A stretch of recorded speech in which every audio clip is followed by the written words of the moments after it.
Amis des chenillards, bonjour. Lors de ma vidéo sur le dernier super colis de fan que m'avait envoyé Joël, il y avait à l'intérieur ce kit qui est un chenillard qui propose 64 programmes, c'est-à-dire 64 styles de défilement de 8 spots qu'on voit ici aussi matérialisés par des LED.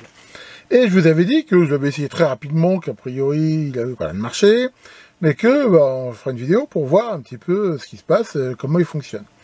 Alors déjà, comment j'ai essayé, je dirais avant même de regarder le schéma et tout, si on regarde un petit peu le circuit, on voit que y a ici un transformateur d'alimentation qui alimente là un trait additionnel pour une diode suivi d'une capacité de filtrage et d'un régulateur 7805 qui donc donne du 5 volts.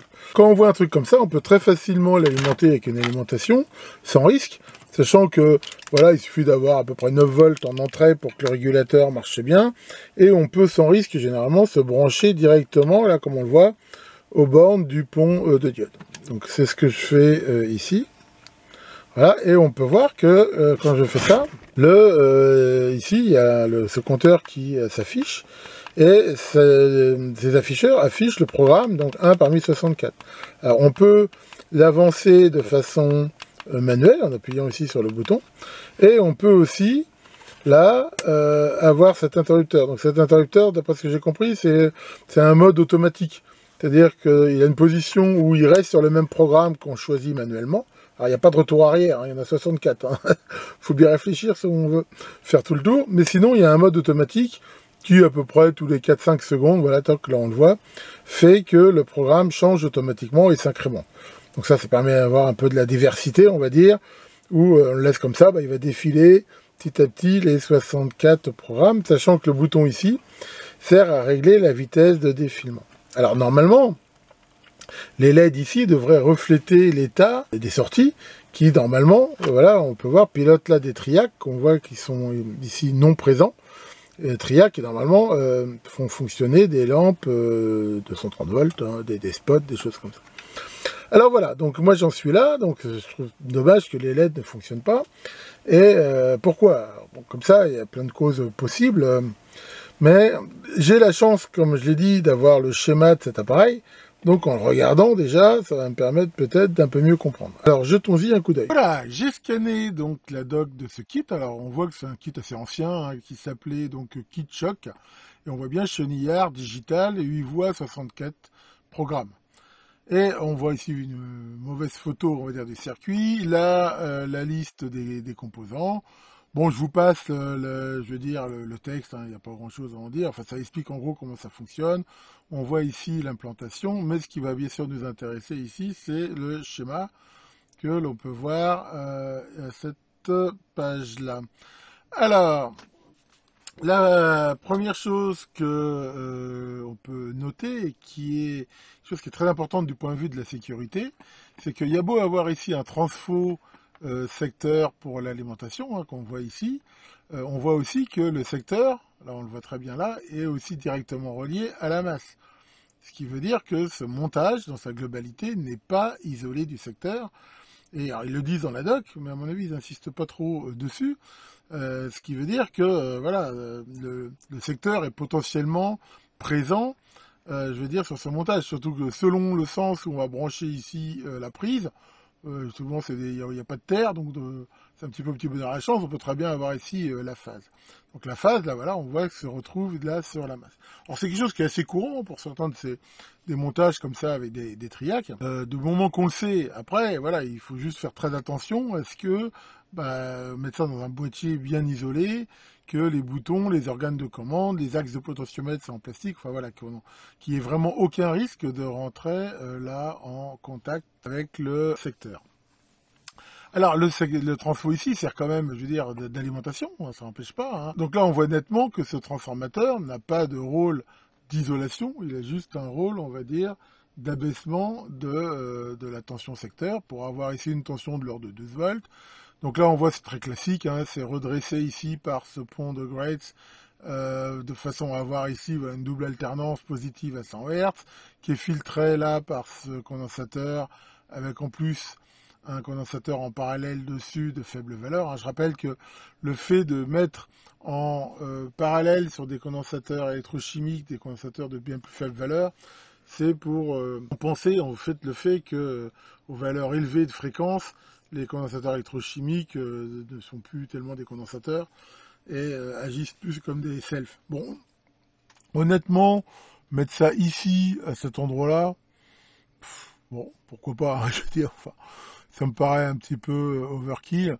Bon, après, ça peut peut-être des fois enlever des parasites, mais enfin, je suis pas sûr que ce condensateur ici soit quand même bien utile, mais enfin bon, il a le mérite d'exister. Il faut savoir que quand on décide des schémas, il y a souvent des tas de concepteurs qui appliquent des patterns un peu par principe. Voilà, je mets un condensateur comme ça, je mets d'office un condensateur de plus faible valeur en parallèle, on le retrouve aussi ici, même si c'est pas forcément utile. Enfin bon, de toute façon ça peut pas nuire. Donc là on a le régulateur, donc là on va retrouver une tension de 5 volts par rapport ici à la masse, et qui va alimenter toute cette logique. Donc on voit que ça utilise principalement des circuits de la série 4000.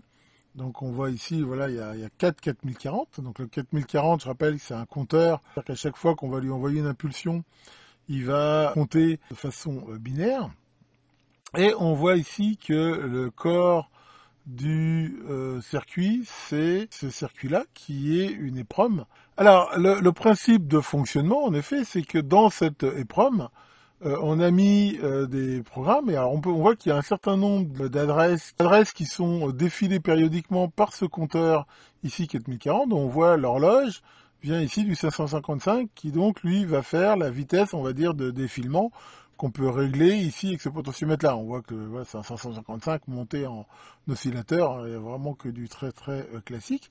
Et donc là, comme on voit qu'il y a 1, 2, 3, 4, 5, 6, 7, ben on voit que ça fait 128 possibilités. C'est-à-dire qu'à un moment donné, là, il va défiler les 128 positions de l'EPROM, et à chaque position, donc correspond, dû par la programmation de ce circuit, une certaine combinaison de sorties qui, comme on va le voir, va commander les ampoules. Donc ça, c'est, on va dire, ce qui défile. Ensuite, on voit qu'il y a 1, 2, 3, 4, 5, 6 adresses, ce qui est normal, vu que 2 à la puissance 6, ça fait 64, donc ça explique bien les 64 programmes.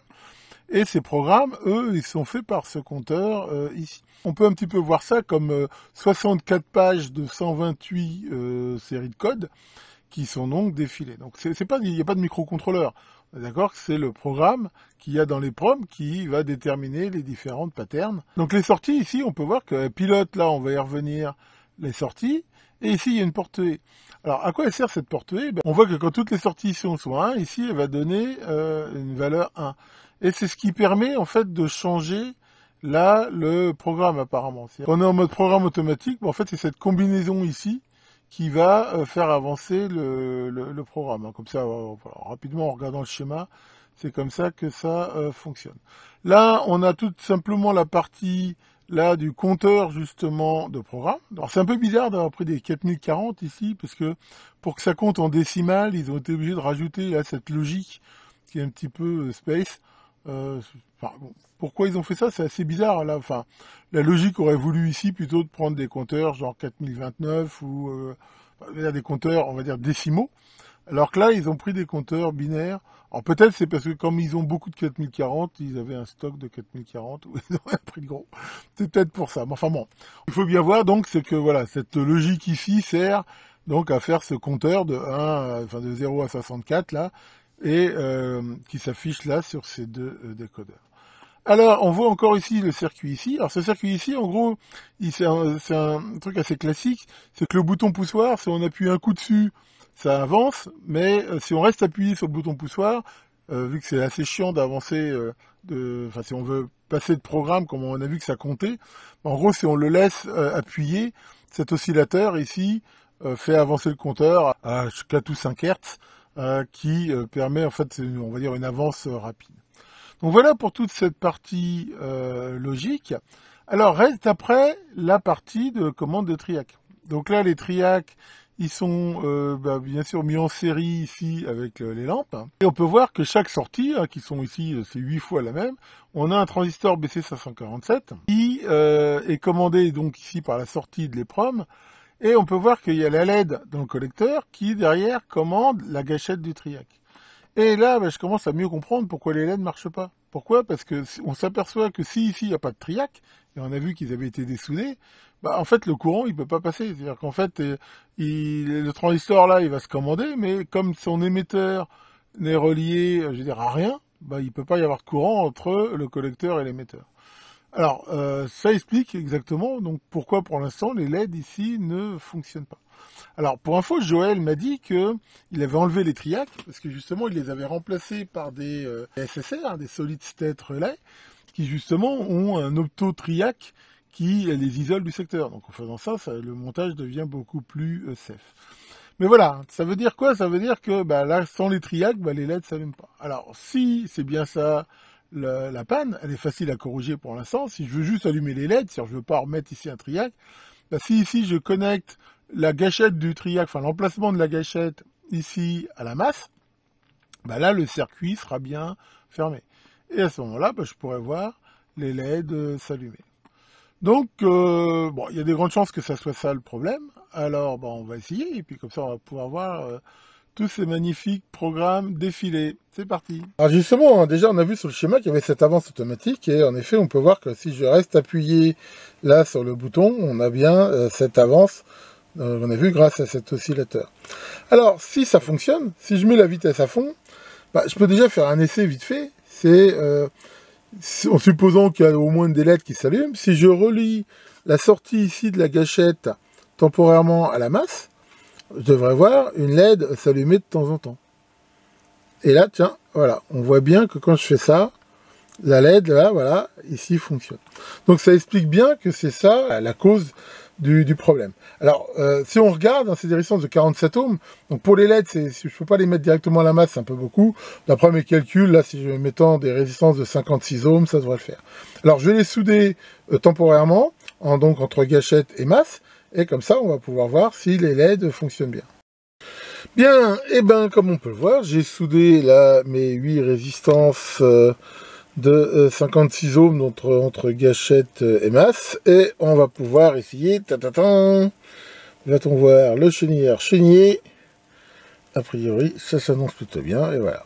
Donc là on voit typiquement le premier effet lumineux, donc c'est le 0,0, et là on voit qu'on peut tout à fait régler la vitesse de défilement, voilà.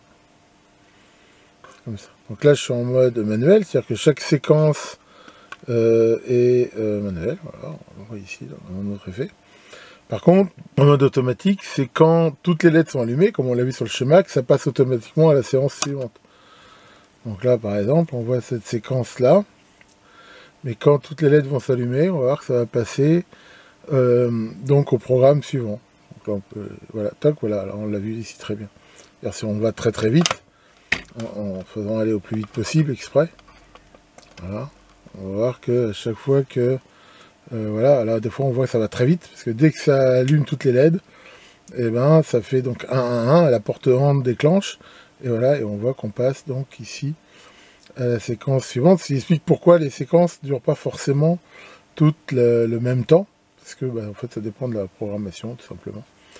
Du système. Bon voilà, donc encore une victoire de canard, donc on n'aura pas été foi bien compliqué. C'est pas réellement une panne en fait, c'est assez normal dans la mesure où voilà, le fait d'enlever les TRIAC faisait que vu la topologie de la commande de celui-ci, les LED ne pouvaient pas s'allumer. Alors c'est vrai que si on voulait le faire à nouveau fonctionner par sécurité, ça serait quand même mieux de mettre des photocoupleurs ou des photos triac, comme on dit, justement, comme le MOC 3021, ou même là, on pourrait même mettre des photos triac à commutation par le 0, ça serait même encore mieux, comme je vous avais montré dans une vidéo. Et voilà, je pense qu'il marcherait tout à fait de façon satisfaisante. Ça a beau être un vieux circuit, il n'y a pas de raison qu'il ne fonctionne pas. Alors voilà, bon, on va peut-être pas se taper les 64 patterns, vu qu'il y en a sans doute... là, et en même temps, voilà, si on dispose d'un programmeur d'EPROM, Rien n'empêcherait de reprogrammer la mémoire pour se faire les séquences. On peut imaginer n'importe quelle combinaison. Voilà donc pour cette analyse de ce kit qui, à mon avis, date des années peut-être 80-90. Hein.